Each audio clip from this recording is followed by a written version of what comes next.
I think we're all in this. This is a tough sport that we play. And, you know, it's really simple for us as coaches in terms of how we look at this. If that's our son out there playing, are we good with how the game's going, how we conduct practices, the people that we're going to surround him with, the medical attention, you know, all those type of things. And so it's not on any one, it's not on the doctors, it's not on the trainers, it's all of us. Do you have a son? I have two. And do they play? They do not. They're older. Okay. They do not, yeah. Okay.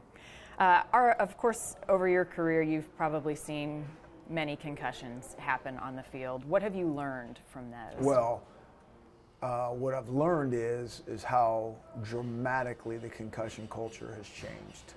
You know, maybe 5 years ago, certainly 7 years ago, there was very few concussions diagnosed. You know, and now you can almost see the hits, hear the hits, and know there's going to probably be a problem with that. And then there's stuff that you don't hear and see that, and I think the kids are also so much more aware of it that they're going to bring it to our doctors, trainers' attention. Our guys do for sure. Where, again, in the past, the kids did not bring it up, and everybody was kind of oblivious to it, unless it was really, really significant. And now, I think it's completely different now than it was just a handful of years ago. We talk a lot about, and this is to your point, kind of changing the culture of what football has been, that tough it out mentality. It still happens, though, at all levels. How do you address it, and what advice would you have for youth coaches and players? Yeah, well, we get a lot of advice. I mean, you know, I think, you know, how we teach the game has changed dramatically in, again, the last handful of years, how we practice, how we teach. And that's the one part of advice that I would say is everybody needs to stay on the cutting edge of whatever industry they're in. And so our business is, you know, making sure it's going to be as safe as possible. This is a tough game. There's no getting around that. But there is a very big difference between being hurt, your leg hurts, my arm hurts, and being injured, where you're going to make yourself worse, or there could be a big problem. And certainly anything with the head, you don't mess around with those type of things. Have there been any concussions over your career that you have seen, or head injuries that have stuck with you?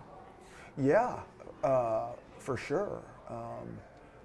And again, this doesn't go back that far. It's a handful of years where, you know, a guy may have gotten a concussion in the game before, not really realizing the severity of it, and then a guy playing in the next game and then having to sit out because he probably should have never even played in that game. I mean, those are just, even those little things stay with me going, wow, how different it is now.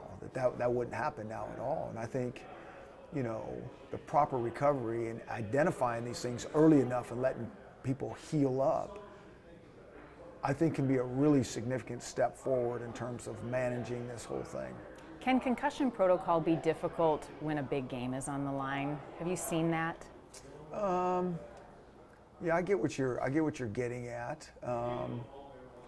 But I mean, I just feel like it's, I think it's just changed a lot, you know, from everybody paying attention to this. And as much as anything, I feel like the kids are, because at the end of the day, it's got to come back to the individual. And so how these guys are educated and all the, you know, awareness of the brain and the head in football, these kids will speak up, which they should. And if they don't, and we think something's up, our doctors and trainers and coaches are all over this. I commend you for wearing the stickers this week to raise awareness. Why was it important for you to be part of this AT campaign to try to bring trainers to the field of youth sports? Well, I go back to saying if this is, you know, if this is our son out there, I mean, we want somebody like, you know, the coaches are not doctors and they're not trainers. They can be very aware and, you know, could even be the first line of defense. But then you need experts that know how to deal with these, all injuries, let alone head injuries. And so, I mean, I think you got to have them at every game, and I would hope every practice. That's one of the things that I think we're very lucky and blessed with. That I mean, we don't have one, We have about 7 at our practices, games, and doctors, and all those things. And I think that's one of the things that makes everybody involved feel more comfortable.